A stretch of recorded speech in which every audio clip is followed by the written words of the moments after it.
Bon, bah comme d'habitude, on a passé l'équateur cette nuit. Donc, allez, un petit coup pour Neptune.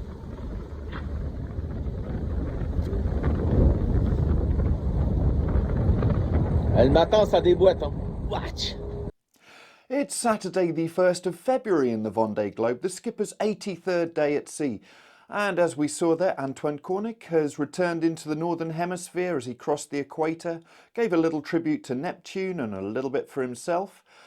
And today we first of all hear from Conrad Colman, who shows us how he puts a reef into his boat as he's going across. He's heading his way east at the moment.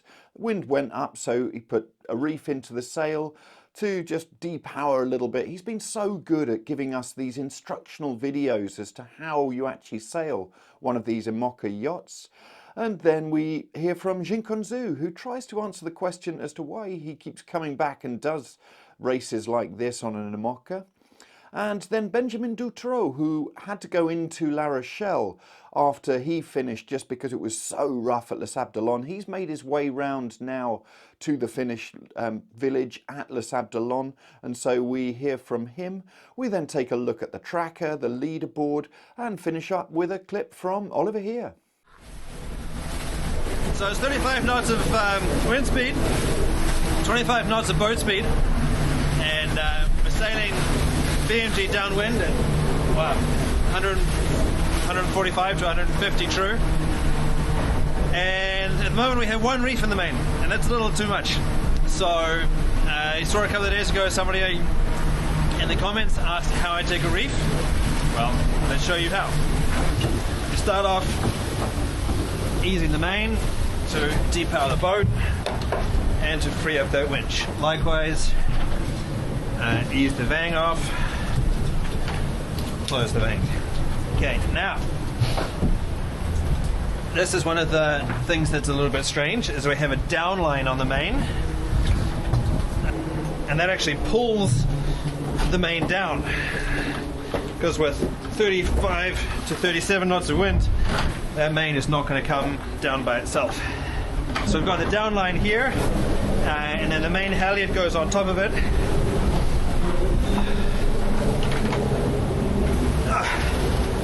I actually need to hoist the main to get it off the lock.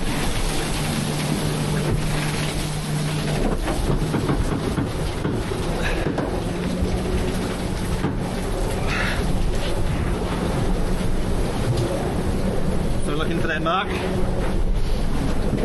and I check if we're off the lock. Yes, the main is coming down.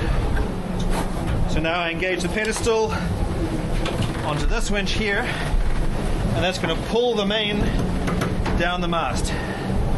So I ease here on one side, and then I'm winding my other hand to pull the main down. So ease, wind,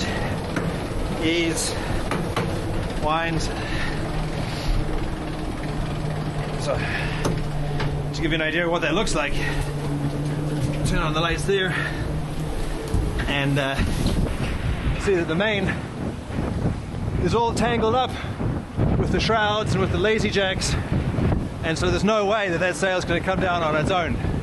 But with the help of this orange rope, we're pulling the main down. So let's keep doing that.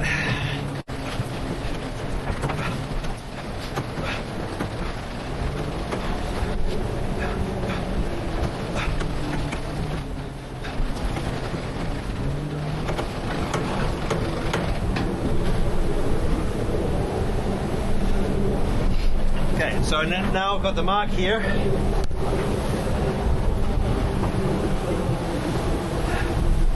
I can pull on the control line for the hook.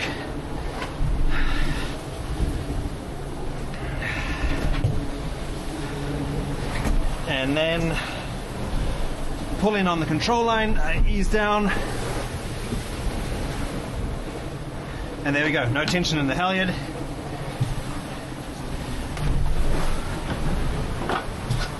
I'll just do a check that It's in a good place. Yep. So I've got reflective marks on the mast and on the top of the sail, so I know when everything is lined up perfectly. So with the downline,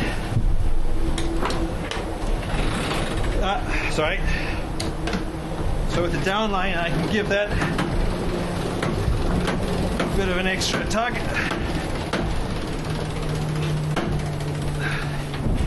can see good luff tension there already. And then now the reef lines, those are color coded. So green is reef 1, yellow is reef 2, red is reef 3. So I pull that on.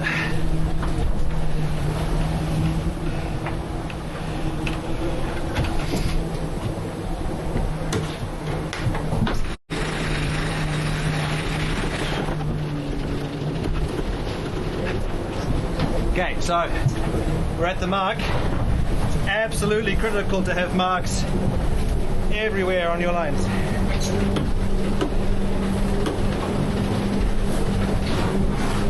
Okay, now this rope, the reefing line, is being held in a blocker in the boom, inside the boom. So I can just ease that off. Now the tension is held inside the boom, and I take out the slack on reef 3.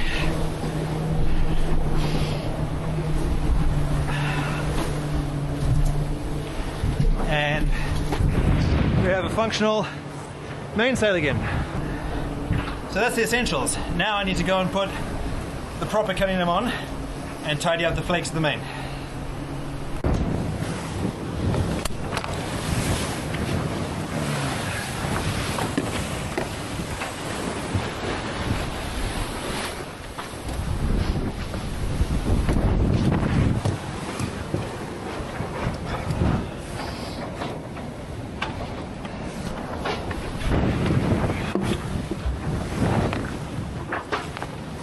That's the luff reef cunningham.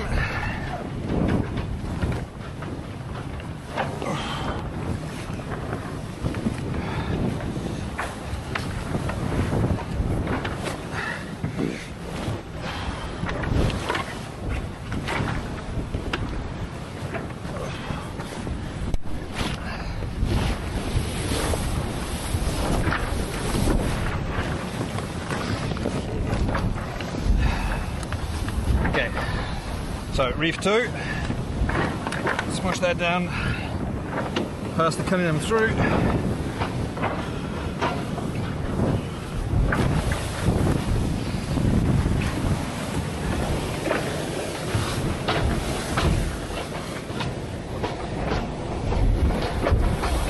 You pick that up on the other side.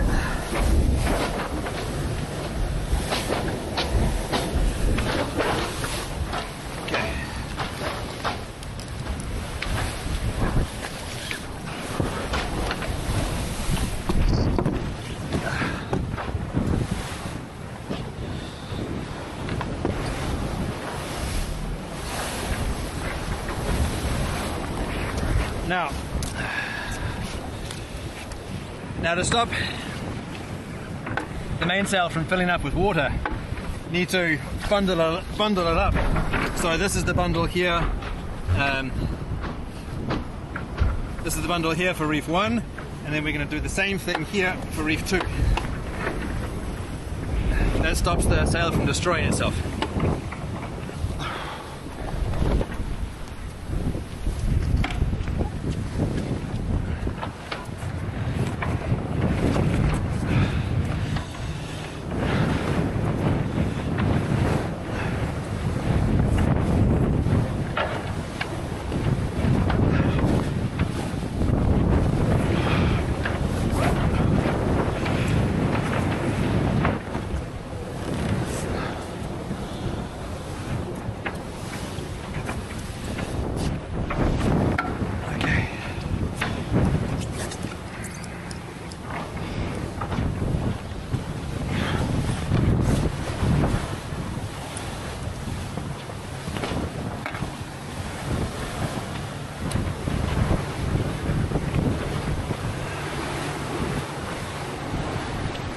That's it.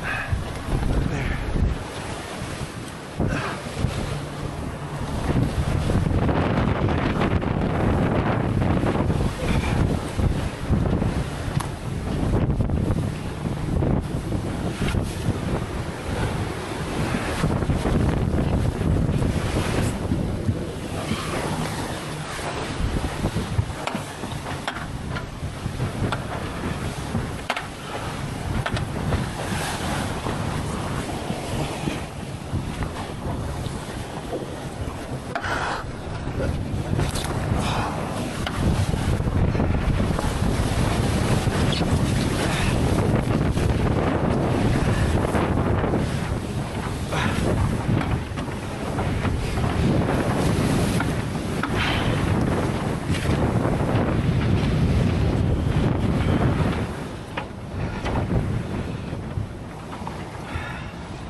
Reef on a Mocha.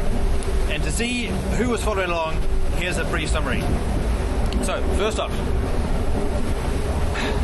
main sheet off, vang off, cunningham off, hoist the main, lock off, downline on, until you reach the mark, headed lock on, downline as tight as you can get it initially, reef line on, release, it's taken up by the boom, and then it's down, and the three corners are secure, but not yet ready to sail properly.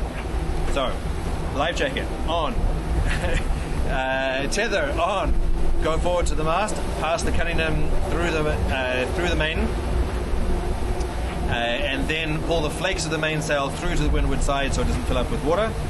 And sail ties on, back into the cockpit, cunningham on, downline off, and then vang and main sheet on. So I don't know how many steps that was, but pretty simple when you get the gist of it. Took me about 10 minutes to do all of those steps by myself at night in 35 knots of wind. So I've done a few of them during the course of this race. So thanks very much for following along. See you next time.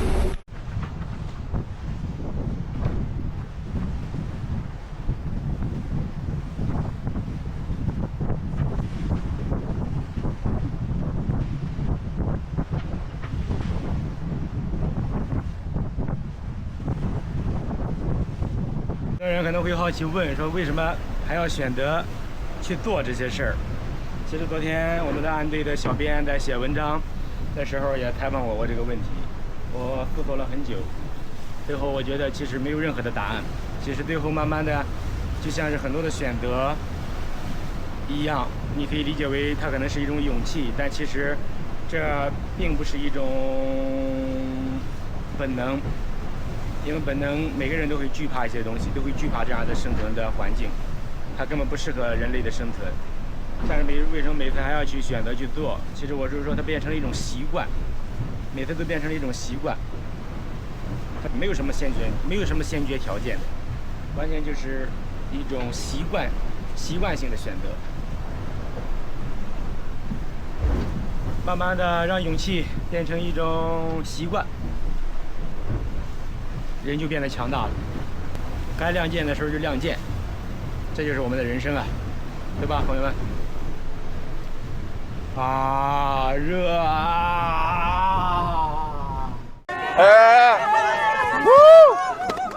！No, I'm very happy. It's a second one I will, so I don't think about a lot of emotion at the beginning. But when I start the channel with a lot of people who have built this story. It's a 3-year story with a team, with a friends, with family. And yes, that was just amazing, and it was a big emotion for me too. And now it's just a conclusion about a 3-year project with some down moments, some bad moments, but it was not bad moment.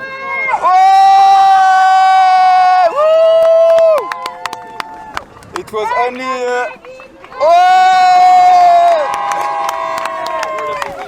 it was only a solution, and it was a very great story.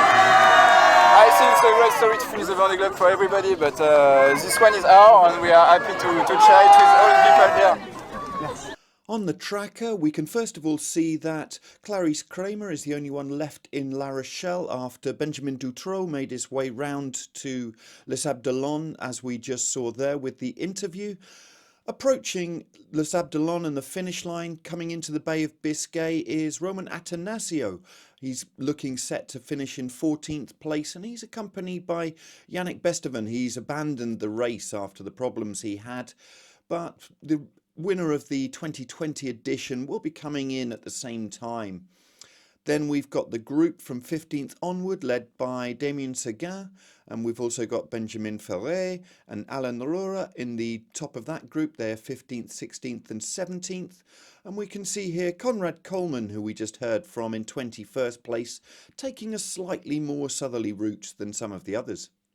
To the southwest of them, approaching the Azores exclusion zone, is Girek Sode, and he is in 23rd place, followed by Kajiro Shiraishi in 24th, and also in that little group of four approaching and heading north at the moment is Violet d'Orange in 25th.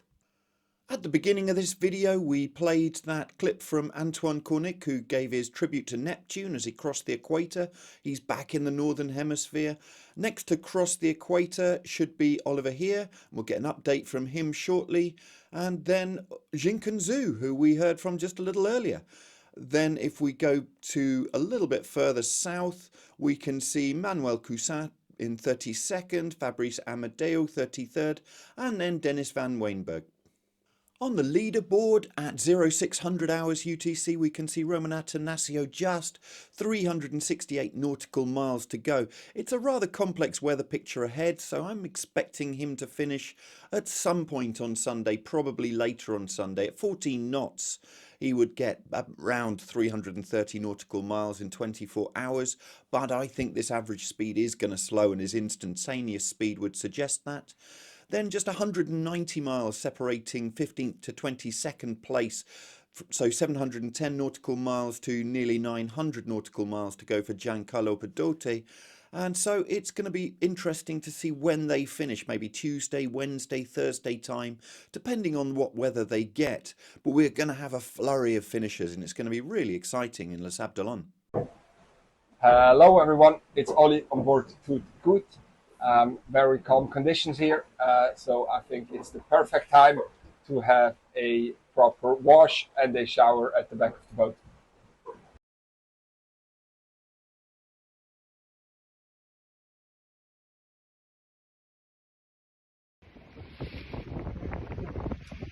Having a shower on board is just fantastic. It's something we don't do very often because fresh water is very sparse. And therefore I also use mainly salt water, and then I just rinse myself off with 2 or 3 liters of fresh water, but it's a great thing to do every now and then. Perfect for a Friday ahead of the weekend. Cheers, bye bye.